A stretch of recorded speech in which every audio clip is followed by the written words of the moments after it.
அது ஒவ்வொரு இனத்தையும் அறிமுகப்படுத்துகின்ற பொழுது தமிழர்களை எப்படி தெரியுமா அறிமுகப்படுத்துது? கோயில்கள் கட்டுவதில் வல்லுநர்கள் என்று அறிமுகம் செய்திருக்கு. என்சைக்ளோபீடியா ஆஃப் பிரிட்டானிகா நீங்க ரெஃபர் பண்ணிக்கலாம். தமிழினம் என்றால் கோயில் கட்டுறவன். நீங்க இதுக்குன்னு சிற்பியெல்லாம் தேட வேணாம். நம்ம புள்ள பிறந்த புள்ள இல்லை பொம்பளை பிள்ளையோ ஆம்பளை பிள்ளையோ எந்த பிள்ளைய வேணாலும் விளையாட விடுங்க. மணல்னாக்கா உடனே ஒரு கோயில் கட்டிடும். அதுக்கு ரொம்ப ரொம்ப கொஞ்சம் மக்கு பிள்ளைனாக்கா ஒரு பக்கம் வாசல் வைக்கும். கொஞ்சம் திறமசாலி ஆப்போசிட் சைடு வரைக்கும் கையை விட்டுடும். திறமசாலி பிள்ளை 4 பக்கமும் வாசல் வைக்கும். செங்கல் 4 கல் கொடுத்தீங்கன்னாக்கா 2 கல்லை வச்சு மேலே ஒரு படுக்க கல் வச்சு ஒரு குத்துக்கல் வச்சிரும். கொடுத்து பாருங்க சார். ரத்தத்தில் இருக்கு சார், இந்த ஜீன்ல இருக்கு சார். தமிழனுடைய ஜீன்ல இருக்கு கோயில்கள் கட்டுவதில். Structural engineering is nothing before Tamils. நான் உலகின் அதிசயங்கள் என்று சொல்லக்கூடிய 7ஐயும் பார்த்தவன். அப்பதான் அந்த திமிர் வந்துச்சு.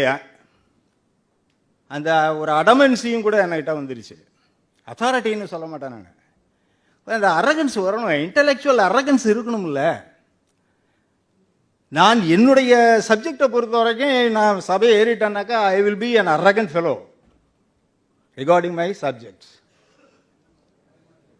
ராஜேந்திர சோழனை பற்றி மட்டும்தான் பேசிக்கொண்டு இருக்கிறேன். ராஜேந்திர சோழனும் நம்மோடு இருந்தவன் தான். அதனாலதான் அவனை ராஜத் ராஜன்ய மகுடஸ்ரேணி ரத்னேஷு சாசனம் ஏதத் ராஜேந்திர சோழாஷ்ய பரகேசரி வர்பணக. அனுஷ்டுப் ஸ்லோகம், அற்புதமான ஸ்லோகம்.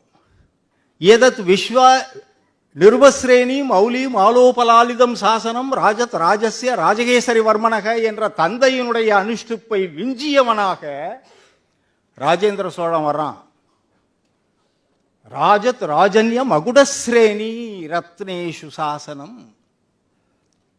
அரசர்களின் மணிமுடிகளின் மீது செலுத்தப்படுவதாக இந்த அது ஒன்னே போதும். he was an emperor, out and out he was an emperor. He was the only emperor from India.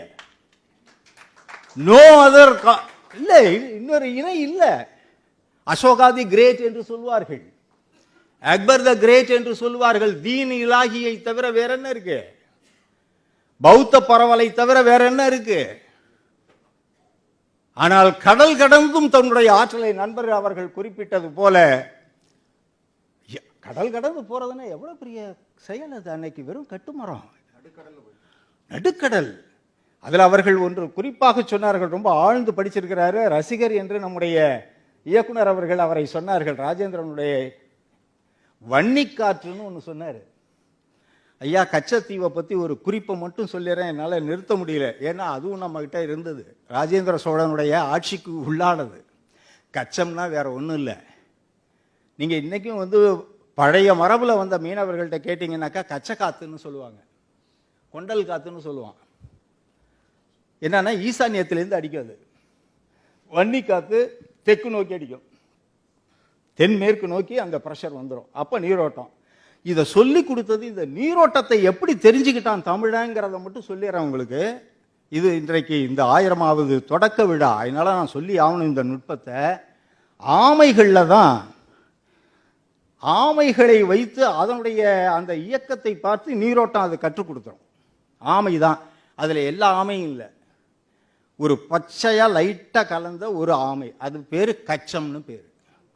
அந்த கச்சம் என்கின்ற ஆமை நிரம்பிய ஒரு தீவு கச்சத்தீவு. இன்னைக்கு நீங்க போய் பாருங்க, அந்த கோரல் ஐலண்ட்ல முழுக்க முழுக்க கோரல்.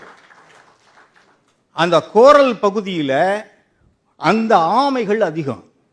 அதுதான் நமக்கு நீரோட்டத்துக்கு வழிகாட்டி. அதை பிடிச்சி கையில் வச்சுக்குவாங்க மரக்கலத்தில். அதில் ஒரு கைத்த போட்டு கட்டி வச்சுக்கிட்டோன்னா அது நீரோட்டம் எப்படி போகுதோ அதை காட்டிக்கிட்டு போயிடும். சேஃபாக நம்ம எல்லாம் போயிட்டு வந்துடுவான். ரொம்ப சாதாரணமாக இதெல்லாம் செஞ்சுக்கிட்டு இருந்தாங்க அவங்க. ஒரு பெரிய இயந்திரத்தை வச்சுக்கிட்டு அப்படி எப்படியெல்லாம் இல்லை. அதெல்லாம் மேற்க, அது மேற்கே தானே அஸ்தமனம். இது உதயம் தானே, உதயம் முழுக்க கிழக்கு தானே. அப்ப அந்த பகுதியிலே நாம் சிந்திக்கின்ற பொழுது தகப்பனை விட அற்புதமான காரியங்களை சாதிச்சிருக்கா. தகப்பன் செஞ்சான். ராஜராஜனை பேச சொன்னீங்கன்னாக்கா இன்னும் அற்புதமாக நான் பேசுவேன். திருமகள் போல பெருநில செல்வியும் தனக்கே உரிமை பூண்டமை மணக்குள காந்தலூர் சாலை களமறுத்தருளி வேங்கை நாடும் கங்கபாடியும் நுளம்பபாடியும் தடிகைபாடியும் முரட்டொழில் சிங்களர் ஈழ மண்டலமும் முரட்டு எழில் சிங்களர் ஈழ மண்டலமும் முரண் தொழில் எழில் ரெண்டும் கலந்தது அது. ஏன்னா கலிங்கமும் வங்காளமும் கலந்து போனது. அவன் ஒரிஜினல் கிடையாது, அவன் அப்பாரிஜின் கிடையாது. நாம் குடியேறினோம், அவனும் குடியேறினான். அவன் இன்னும் கலப்பினமாக குடியேறினா நம்ம ஜெனுவினா குடியேறிடுவோம். நம்ம இடம் அது இருந்து பிரிந்தது. அது நம்முடைய ராமநாதபுரம் சீமையை சார்ந்தது. அது ஒரு டிஸ்ட்ரிக்ட். அது அப்படி ஆக்கியிருக்கணும், நம்ம விட்டுட்டோம். சரி, 35 நிமிஷம் ஆயிடுச்சு. இன்னும் 10 நிமிஷம் தான் இருக்கு, 5 நிமிஷம் தான் இருக்கு. ராஜராஜனுடைய அந்த மெய்கீர்த்தியை பார்த்தீங்கன்னா பிளெயினாக இருக்கும். கங்கபாடி, தடிகைபாடி, நுளம்பபாடி, சிங்களம் இப்படி சொல்லிட்டு போயிடுவான். ஆனால் இதில் பார்த்தீங்கன்னாக்கா நெடுதியல் ஊழியுள் இடைதுறை நாடும் சுள்ளி சூழ்மதில் கொள்ளி பாக்கையும் நன்னர் கருமுரன் மண்ணை கடக்கமும் பொறுகடல் ஈழத்து அரசரம் முடியும் ஆங்கவர் தேவியர் ஓங்கெழில் முடியும் முன்னவர் பக்கல் தென்னவன் வைத்த இந்திர முடியும் சுந்தர ஆரமும் தெண்டிரை ஈழ மண்டலம் முழுதும் எரிபடை கேரளர் முறைமயிர் சூடும் குலதனமாகிய பலர்புகள் முடியும். என்ன அழகா இந்த ப்ரிஃபிக்ஸ் எல்லாம் ஸ்டடி பண்ணிட்டோம்னா ராஜேந்திரன் யாருன்னு தெரிஞ்சு போயிடும். இவ்வளவு ஒரு பெரிய பிரம்மாண்டத்தை உருவாக்கிய அந்த பெருமகன் பிரம்மாண்டமாக இருந்திருக்கான். 6.25 அடி உயரம் இருந்திருக்கான். ஆஜானுபாகு 5 நிமிஷத்தில் அதான் சொல்ல முடியும். தாடி அவ்வளோ நீளம். அவன் தகப்பனுக்கு முன்னாடி பணிந்தவன். ஏன்னா தகப்பனுக்காகவே வார் ஃப்ரண்ட்ல நின்னவன். அப்ப அமைதியா இருந்து ஆட்சி பண்ணியிருக்கான். அழகான ஆளு, சுந்தர சோழனுடைய பையன்ல. இவன் வார் ஃப்ரண்ட்லேயே நின்று போராடியே தீர்த்தவன். அவன் பையன்க அதை விட இன்னும் கிரேட் வாரியர்ஸ். அவன் தான் மானிய கூட் அப்படிங்கிற மானிய கேட்டம் இருக்க, அதை அழிச்சவன். நெருப்பு வச்சு கொளுத்திருக்கான் முதல் ராசாதிராசன். அவன் தான் ஆணைமையில் துஞ்சின தேவர். பிறகு கல்யாணபுரம் எரிந்து கொடு வந்த துவாரபாலகர் சிலை என்று தஞ்சாவூர் அரண்மனை காட்சியகத்தில் இருக்கு. அது அவன் கொண்டு வந்த வார் ட்ரோஃபி. கங்கை கொண்டான் என்பது உண்மை. ஏனென்றால் கோதாவரி ஆற்றங்கரையில் விக்கிரம சோழிய வரையனான ராசராசன் என்ற படைத்தளபதி தான் அந்த ஆற்றலை செய்திருக்கான். நார்த் இந்தியா முழுக்க அடிச்சிருக்கான். அவனை ரிசீவ் பண்ணுறான் ராஜேந்திரன். அழைச்சிக்கிட்டு நேராக எங்கே வர்றான்? கங்கை சோழபுரத்துக்கு வர்றான். அவன் தாய் மாமன் வீடு. மாமன் வீட்டுக்கு வந்து அப்புறமா இங்கே வருகின்ற பொழுது எழுத்த மாதிரி திரைலோக்கின்னு ஒரு ஊர், சின்ன ஊர். அந்த கோயிலில் கல்வெட்டு இருக்கு. கங்கை கொண்ட சோழனாக எழுந்தருளி அந்த ஈசனுக்கு நுந்தா விளக்கும் அந்த காணிக்கைகளையும் நிபந்தங்களையும் செய்யறான்.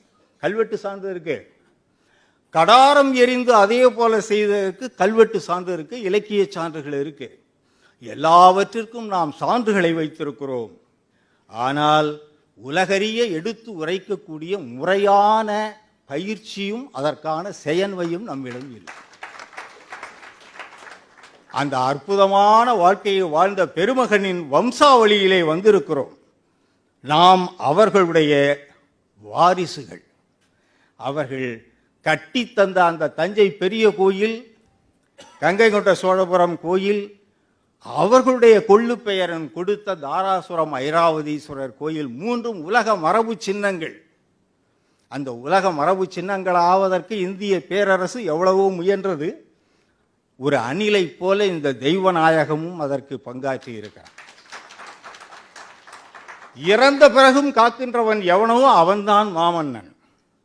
செத்தும் கொடுத்தான் சீதக்காதி என்பார்கள். இறந்து 1000 ஆண்டுகளை கடந்தாயிற்று. 1044 ராஜேந்திரன் மறைந்தான். என்றைக்கு ஆட்சிக்கு வந்தான் தெரியுங்களா? ஆட்சிக்கு வந்தது 17th January 1014. ராஜராஜன் 16ஆம் தேதி பொங்கல் கொண்டாடிட்டு பொங்க சோத்தை சாப்பிட்டுட்டு செத்து போனான். ராஜராஜன் இறந்த நாள் 16th January 1014. இவன் மறுநாள் பட்டமே இருக்கிறான். 44 வரை ஆட்சி செய்கிறான். நமக்கு சனிக்கிழமை வேறுபாடெல்லாம் இல்லை. ராஜராஜன் ஆட்சி ஏற்றது ஆடி மாதம் சனிக்கிழமை புனர்பூச நட்சத்திரம் 985. அவன் என்றைக்கு கோயில் கட்டி கும்பாபிஷேகம் பண்ணுறான் அப்படின்னாக்கா 22 ஏப்ரல் மாதம் 22ஆம் தேதி 1010 கும்பாபிஷேகம் பண்ணுறான். சனிக்கிழமை புனர்பூச நட்சத்திரம். எல்லாமே நம்முடைய தமிழ் மரபிலான வழிமுறைகள் நிரம்ப கிடைக்கின்றன.